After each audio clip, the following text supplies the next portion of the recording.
Fala pessoal, a paz do Senhor, tudo bem com vocês? Me chamo José Vitor, você está no canal Expondo as Escrituras. Nesta oportunidade iremos aprender um pouco mais da Palavra de Deus através das lições da Escola Bíblica Dominical. Estudaremos hoje a lição de número 3, que tem por título O Céu, o Destino do Cristão. Nesta lição nós vamos expor qual é o céu que está se referindo. Você sabia que a Bíblia se refere de pelo menos 3 céus? Então, iremos especificar qual é a morada de Deus, qual é o céu que é a morada de Deus, qual é o céu que nós iremos estar com Deus, qual é o nosso destino. E quando nós se referimos a esse destino, claro que é importante nós destacarmos o início da caminhada, a lição de número 1. O novo nascimento, que somente se dá através de uma pessoa que se arrependeu, reconheceu, através do agir do Espírito Santo no seu coração, reconheceu uma vida de pecados, reconheceu que estava a caminho do inferno e quis mudar a situação, se entregando para Jesus, se arrependendo de todos os pecados. Nisso o próprio Espírito Santo gerou um novo nascimento. E então, essa pessoa ela inicia sua caminhada com Cristo. Através disso, ela entra pela porta estreita, toma uma decisão de servir a Deus de todo o seu coração e caminha por um caminho apertado, ou seja, um caminho de renúncia, um caminho de obediência a Deus. Então, o próprio Espírito Santo coloca uma esperança dentro do salvo, de todos os salvos, que é este destino, o céu, que é estar com Cristo onde ele estiver.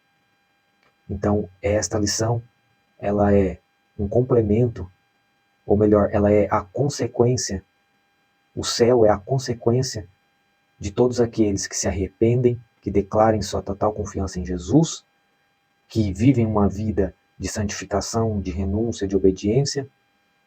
Então, o céu é o destino, é a consequência de tudo isso que estudamos na lição de número 1, na lição de número 2. E tudo isso é o próprio Espírito Santo quem nos guarda, quem trabalha em nossos corações e quem nos impele a viver uma vida de obediência. Volto a dizer aquilo que eu falei nas outras lições. Fomos salvos, estamos sendo salvos e seremos salvos. No céu, neste destino, o destino de todos os salvos, seremos salvos de modo pleno. Então, é nessa perspectiva que devemos ensinar esta lição e aprender sobre esta lição. O texto áureo nos diz o seguinte: mas a nossa cidade está nos céus, donde também esperamos o Salvador, o Senhor Jesus Cristo. Filipenses 3:20. Bom, aqui nós precisamos compreender, ou melhor, quero destacar o que significa a palavra cidade, ou como em algumas outras versões trazem, a palavra pátria. Tá?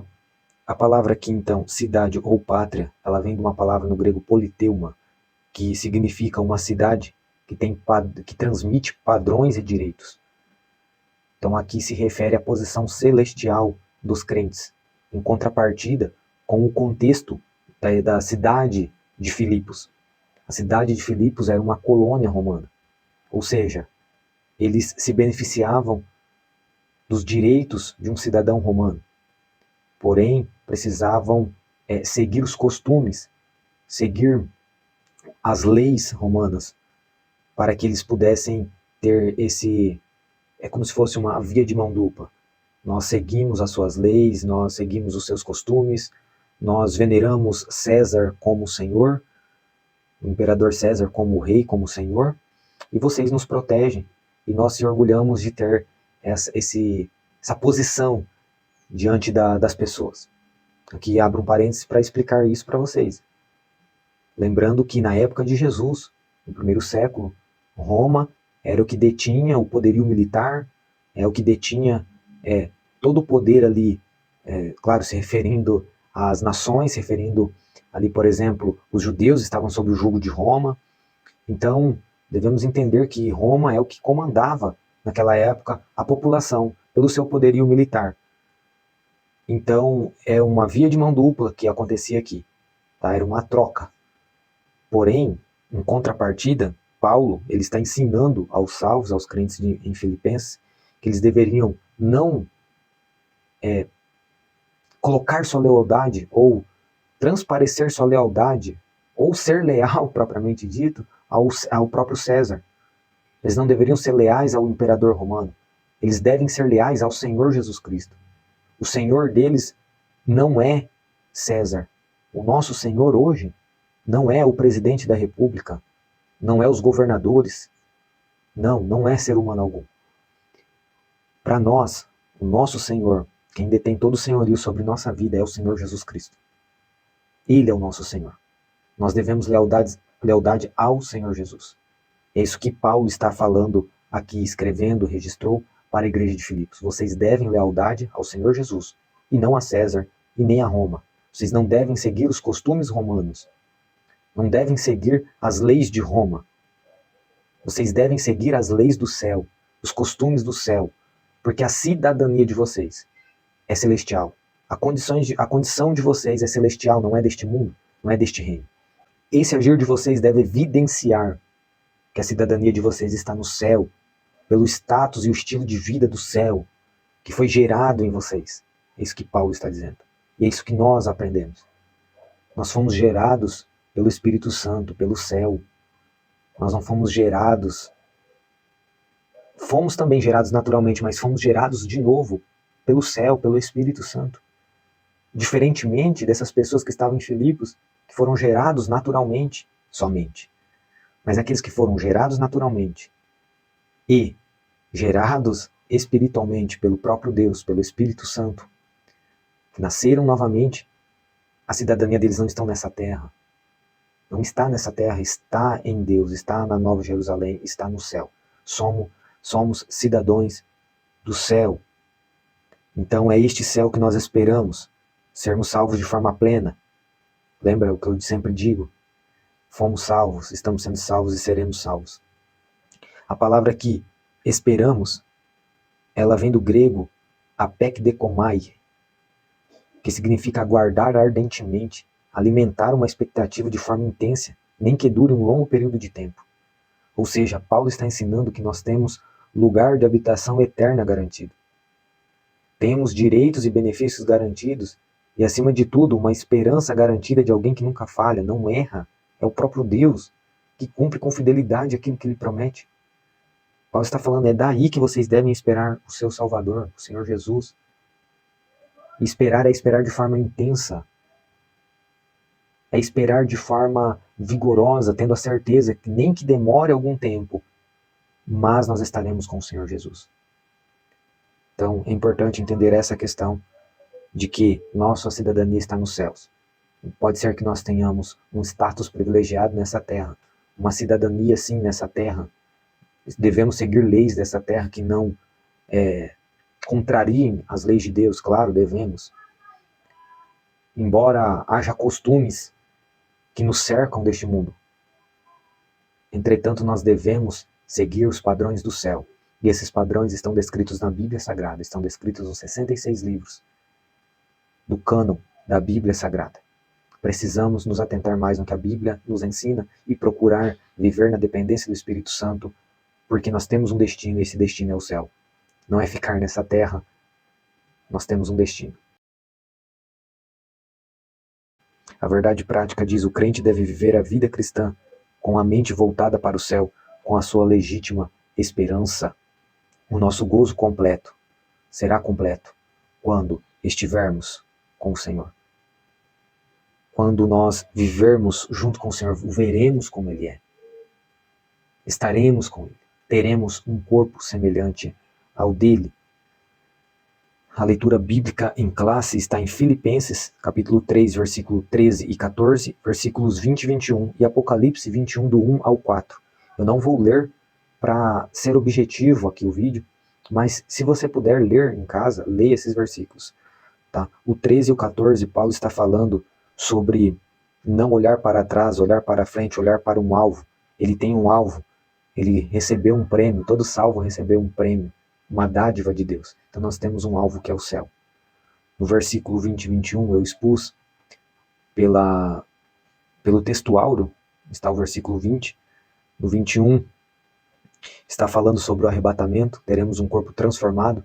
Esse corpo que diz aqui abatido, transformará o nosso corpo abatido, humilhado, em estado de humilhação, estado que se corrompe. Nós teremos esse corpo transformado para ser um corpo glorioso, semelhante ao de Jesus. Em Apocalipse 21, do versículo 1 ao 4, está descrito alguns detalhes da Nova Jerusalém. Destacaremos mais nos outros tópicos mais adiante sobre isso, tá certo? Mas leiam em casa esses versículos. Então, o tópico de número 1, o título da lição é Distinguir o céu como morada final na vida eterna com Deus, tá? Lembra que no início eu expus aqui que a Bíblia, ela apresenta o céu, ela apresenta 3 céus de maneira distintas, e que um desses é a morada de Deus e é o destino do cristão. Então, agora chegou o momento de nós mostrarmos quais são os 3 céus que a Bíblia apresenta, tá? Antes disso, quero dizer que no hebraico a palavra céu é shamaim e no grego é o ouranos. Está aqui na lição, tá? Isso aqui o próprio pastor Aziel Gomes especificou essas 2 palavras, uma no Antigo Testamento e a outra no Novo Testamento, uma em hebraico, a outra no grego. E essas 2 palavras, elas falam dos 3 céus. O que diferencia um céu do outro é o seu contexto e as descrições no versículo, mas a terminologia é a mesma usada. Os escritores bíblicos usaram a mesma terminologia, o mesmo termo, tá? Quero deixar bem claro que desses 3 céus, 2 deles podemos ter acesso de forma natural. Já o terceiro céu, somente aqueles que foram gerados novamente, aqueles que nasceram de novo e que vivem uma vida de santificação. Muito interessante, né? O primeiro céu, o céu atmosférico, este céu que nós olhamos e vimos, aliás, olhamos e vemos com os olhos naturais, esse céu azul lindo, onde nós vemos as nuvens, esse mesmo céu onde pessoas, quando viajam, por exemplo, de avião, passam sobre essas nuvens, este daí é o céu atmosférico, é o primeiro céu. Com os olhos naturais podemos contemplar a sua beleza. Em Isaías 55:12, o profeta expõe ali que a chuva desce do céu e rega a terra. Ou seja, é esse céu atmosférico que nós podemos analisar e enxergar. Está na Bíblia, se referindo aqui, me referindo ao profeta Isaías, no capítulo 55:12, leia em casa, tá? Leia essa passagem. Então é esse céu azul que vemos todos os dias. Tá certo? Existem outros versículos, até o pastor José Gomes coloca aqui, Deuteronômio 11, versículo 11 e o versículo 17, que também fala sobre esse céu atmosférico. Esse céu que nós conhecemos, que nós olhamos, isso daí todas as pessoas podem ter, de certa forma, um acesso. Tá? O segundo céu é aquele que nós podemos chamar de universo, né? Ou o firmamento dos céus, como o próprio pastor José Gomes colocou aqui na lição. Tá? Esse daqui ele está além da atmosfera terrestre, não podendo ser visto pelos olhos humanos, mas somente por meio de aparelhos muito especiais como os telescópios. Em Gênesis 1:14, na criação, o Criador pôs estrelas, sol, lua nesse céu. Esse céu é o universo. O que a ciência diz que existem vários universos, é onde estão as estrelas, os planetas. A Bíblia se refere também a este céu. Então alguns até acreditam que o homem pisou na Lua. Não sei, quem sabe, talvez, há várias especulações, mas o que eu quero destacar com essa fala é que o homem pode até ver este universo de forma, claro, limitada, através de telescópios, pode até viajar para este universo, através dos foguetes e hoje através de toda a tecnologia que existe, há uma facilidade maior. Porém, esses 2 céus que eu citei até agora, só podem ir pessoas naturais. Claro, pessoas espirituais que nasceram de novo também pode analisar, mas o terceiro céu é limitado a pessoas naturais. Somente, por isso que eu costumo aqui, vou abrir um parênteses, costumo dizer que o cristianismo, ele de certa forma é inclusivo, mas ele é exclusivo. Ele é exclusivo. O próprio Senhor Jesus disse: eu sou o caminho, a verdade e a vida, ninguém vem ao Pai senão por mim. Jesus é exclusivista. O cristianismo é exclusivista. O céu não é para todos. Não vamos cair no erro do universalismo. O universalismo é uma corrente doutrinária, teológica, que compreende que, no final das contas, todos vão ser salvos. Alguns vão até um pouco mais além, dizem que até o diabo será salvo. Não, nós não cremos dessa forma. Nós cremos que há uma condição para a pessoa adentrar, por exemplo, ao terceiro céu. Há uma condição. Essa condição é se arrepender dos pecados, é crer em Jesus Cristo como seu único Salvador. No terceiro céu é exclusivo de quem se arrependeu, é exclusivo de quem declarou sua fé em Jesus, é exclusivo de quem entrou pela porta estreita, pelo caminho apertado, vive uma vida de santificação, uma vida de obediência, uma vida de renúncia. Os outros dois céus, as pessoas podem olhar, analisar, podem até passear por eles. Porém, no terceiro céu, é somente o salvo em Cristo Jesus que terá acesso. E glória a Deus por isso. O terceiro céu, então, é a morada de Deus. O terceiro céu, então, é esse destino, o destino de todo cristão. É o céu que está situado além da terra, além do primeiro céu, além do segundo céu, que é o universo. Não pode ser visto pelos olhos humanos, pelos olhos naturais, nem muito menos por nenhum telescópio. Nem com um foguete não chega lá. Com um avião, com caças, com jatos, jamais poderá ter acesso a este céu, porque é a morada de Deus. Salomão diz que nem os céus dos céus contêm a glória de Deus, detêm a glória de Deus. Deus está acima de todas as coisas, Ele é soberano. Deus comanda todas as coisas. Ele é transcendente e imanente. O que isso quer dizer? Ele transcende tudo isso. Ele transcende toda a criação, mas ele é imanente, ele procura ter um relacionamento com o homem. Ele procura se conectar com a humanidade, como é diferente de alguns que compreendem que Deus simplesmente criou a terra, criou todas as coisas e a abandonou.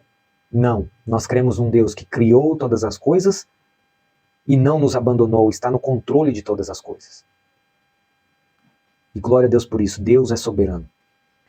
E ele comanda todas as coisas do seu trono, e o seu trono está acima de todas as coisas, está no terceiro céu, na sua morada.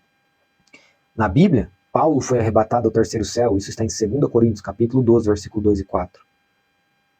Lembra que Paulo, pelas suas visões e revelações que ele teve, lá no céu, ele foi arrebatado ao terceiro céu, e ele diz que viu coisas inefáveis que não é necessário ao homem saber, mas ele, com toda clareza, diz que foi arrebatado a este terceiro céu. Jesus também sempre se referiu ao Pai que está nesse céu. Mateus 10, 32 e 33 diz que Deus está no céu. Jesus disse que desceu deste céu para salvar a humanidade, João 3,13. Lembre-se que depois de ressuscitar, Jesus foi assunto ao céu e se assentou à direita de Deus, que está no céu, Marcos 16, 19. Então a Bíblia se refere a 3 céus.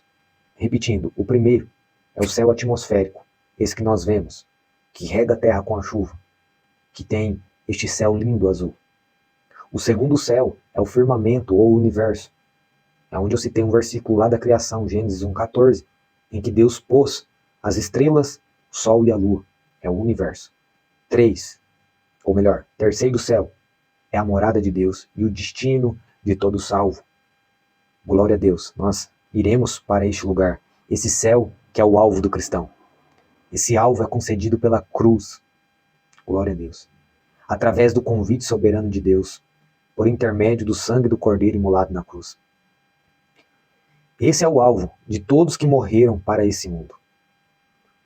Lembra no versículo 20 de Filipenses 3, que está no texto, na leitura bíblica em classe? Ou melhor, no capítulo 3, no versículo 13 e 14, Paulo diz que ele prossegue para o alvo pelo prêmio da soberana vocação de Deus em Cristo Jesus. Esse é o alvo do cristão. E ele foi concedido por Deus por intermédio da cruz. Somente através de Jesus. Não há outro nome pelo qual os homens possam ser salvos. Podem ser salvos. Não há. É somente através de Jesus. Então, precisamos compreender que é este céu que nós temos como alvo é a morada de Deus, onde nós iremos morar com Ele, onde estaremos com Ele. Então que possamos permanecer firmes em Cristo, seguindo adiante, olhando para Jesus, o autor e consumador da nossa fé, deixando as coisas que para trás ficam e olhando para frente, para este alvo. Deixando um pouco de olhar para as coisas terrenas e olhando um pouco mais para as coisas celestiais, para que nós tenhamos essa firme esperança de vivermos para Deus e de morarmos neste céu, que é o nosso destino.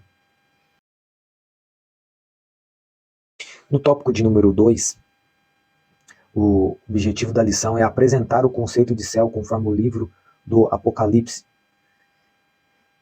Após João ver toda a situação caótica da grande tribulação e a ira de Deus que será derramada na terra, que se inicia ali no capítulo 6 de Apocalipse, lembra que o Apocalipse, o próprio Jesus dividiu ele, quando disse para João, escreve as coisas que você viu, as coisas que são e as coisas que hão de acontecer. Então, no capítulo 1, nós temos aquilo que João viu. O que ele viu? Ele viu Jesus, tem a descrição de Jesus com seus cabelos brancos como a neve, seus pés brilhavam como latão reluzente. No capítulo 2 e 3, é a segunda parte do livro. É as coisas que são. Né? João escreve as coisas que tens visto, as coisas que são. O que era? O presente. As cartas que Jesus manda ele escrever para as 7 igrejas da Ásia. Escreve as coisas que tens visto, as coisas que são e aquilo que há de acontecer. E o que há de acontecer? O que há de acontecer está descrito no capítulo 4 em diante. No capítulo 4, João vê a igreja no céu. No capítulo 6 se inicia a grande tribulação com a abertura dos 7 selos. E aí se desenvolve uma situação caótica, se desenvolve uma situação o qual nunca aconteceu e nunca acontecerá, somente nesse momento, é singular. Jesus mesmo disse que nunca houve, nunca haverá. É um momento singular a grande tribulação. Deus derramará da sua ira sobre todos que ficarem para esse momento, no qual eu, como pré-tribulacionista, acredito piamente que a igreja não estará mais na terra. Então, quando chega lá no capítulo 21, que é o texto que está na leitura bíblica em classe, a Bíblia descreve, João ele vê a nova Jerusalém, a santa cidade, e ali ele descreve algumas características do estado eterno dos salvos. Então, se desenvolve uma situação caótica, mas há uma esperança no final das coisas. No final da grande tribulação há uma esperança, e João ele vê essa esperança que é o novo céus e nova terra. Claro que aqui, para vocês compreenderem com mais facilidade, esse estado dos salvos se dá antes da grande tribulação, quando Jesus arrebata a sua igreja. Seremos arrebatados antes da grande tribulação, eu creio piamente nisso. E quando formos arrebatados, nós já estaremos num estado de perfeição. Enquanto, vou abrir aqui agora um parêntese sobre isso, a igreja ela é raptada, nós vamos ao encontro do Senhor nos ares. Permita-me fazer aqui uma cronologia. Enquanto isso, enquanto a igreja se encontra com Jesus, é galardoada e sobe ao céu para as bodas do Cordeiro, nós estaremos num estado de perfeita união com Deus e com todos os salvos, todos os redimidos. Mas na terra haverá grande tribulação. Será um período caótico, de horror. Há um certo detalhe que acontecerá nesse momento, que homens vão procurar a morte e a morte fugirá deles. Por causa que a situação será caótica, a situação será horrível. Mas no final da grande tribulação, Jesus vem com a sua igreja, com todos os seus santos, põe fim à grande tribulação, lança o anticristo, o falso profeta, que enganou todas as nações, enganou todos os povos, lança todos aqueles que foram contra Israel, o seu povo, lança todos no lago de fogo. E aí então se inicia o milênio, vem um anjo, amarra Satanás por 1000 anos, e se inicia o milênio. Jesus reinará na terra, e a sua igreja reinará com ele na terra. No final deste milênio, haverá o que nós costumamos chamar e conhecemos pela Bíblia como a guerra de Gog e Magog, onde Satanás será solto e ainda enganará algumas nações que irão até Jerusalém, onde Jesus está reinando, onde o Rei dos Reis reinará, Então fará guerra, mas o próprio Deus exterminará com o diabo e com todos aqueles que foram enganados por ele, também os lançando no lago de fogo. E então se dará o juízo do trono branco, onde todos os ímpios, todos os não regenerados, todos que rejeitaram a Deus em suas vidas, estarão diante de Jesus como o Rei dos Reis. E então Jesus condenará todos por negarem a Deus, por rejeitarem a Deus, por rejeitarem a salvação que lhes foi ofertada no decorrer de suas vidas. E então João vê esse novo céu e essa nova terra. E então no capítulo 21 de Apocalipse, nós vamos ter a descrição desses novos céus e nova terra, que se dará no final, ou após, melhor dizendo, do juízo do trono branco. Então todos os salvos gozarão por toda a eternidade com Cristo. Ali a Bíblia diz que Deus enxugará de forma amorosa, afável, misericordiosa todas as lágrimas. De quem? Dos salvos, que peregrinaram nesta terra, que se cansaram, que se fatigaram, que foram escarnecidos, que foram martirizados, que foram desprezados neste mundo. Deus enxugará a lágrima de todos. Ali não haverá mais pranto, não haverá mais dor. Por causa do pecado do primeiro casal, o pecado, a tristeza, a angústia, as aflições, a depressão, a morte entrou no mundo. Mas nesse estado eterno não haverá mais morte, haverá vida abundante. Porque estaremos com Jesus, que é a própria vida. Haverá vida abundante. Ninguém mais padecerá pranto, nem dor. Não haverá mais ninguém enlutado por causa que perdeu um ente querido. Não. Nós estaremos para sempre com o Senhor de forma alegre, jubilosa, contente, harmoniosa, com paz, com alegria. É difícil nós compreendermos isso, porque nossa mente é limitada. Mas a Bíblia nos garante que as aflições deste mundo não podem se comparar com a glória que em nós há de ser revelada.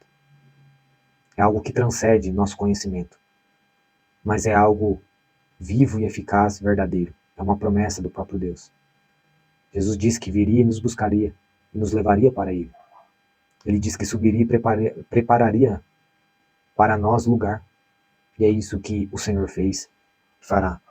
Lá não vai precisar ter estrelas, luz, sol, nem lua para alumiar este lugar. Não. Na Nova Jerusalém, quem alumiará essa Nova Jerusalém será a glória do próprio Deus. Glória a Deus. Nós estaremos com o Senhor. Isso é muito glorioso, muito bom. A Nova Jerusalém pode ser descrita como a morada de Deus, a pátria dos santos, lugar em que os santos habitarão. No tópico 3, e eu já vou concluir, o título, ou melhor, o objetivo da lição é pontuar que o céu é o destino dos cristãos e o lugar de repouso após a árdua carreira da vida cristã neste mundo. Então, precisamos compreender como que nós somos e como cidadãos do céu, somos apenas peregrinos nessa terra. Quando a árdua carreira nessa terra se findar, teremos um corpo glorioso, semelhante ao de nosso Salvador, Jesus, qual transformará esse corpo de humilhação que temos no momento, suscetível a se corromper, inclinado ao pecado, para termos um corpo semelhante ao dele. Na Nova Jerusalém, não será um lugar de tédio. Não vamos colocar nossa rede lá e ficar balangando. Não. Lá será um lugar de servir a Deus. Isso está em Apocalipse 22, 3. Haveremos de servir a Deus. Haveremos de adorá-lo incessantemente, incansavelmente, por todo sempre. Glória a Deus. Na Nova Jerusalém teremos comunhão uns com os outros de forma plena e a comunhão com Deus também de forma plena. Então que possamos sempre olhar para Jesus e seguir firmes. Vou ler aqui a conclusão, que diz o seguinte: para se viver a esperança celestial é preciso nascer de novo, viver em Cristo e transformar a mente. É preciso ter uma nova natureza. Sem isso, é impossível crer nas coisas espirituais, pois estas só podem ser discernidas espiritualmente. Portanto, prossigamos a nossa jornada para o céu de glória, o alvo de todo salvo em Cristo, conforme as regras divinas estabelecidas na palavra de Deus. Glória a Deus. Que Deus abençoe a sua vida. Espero que você tenha sido edificado por esta lição.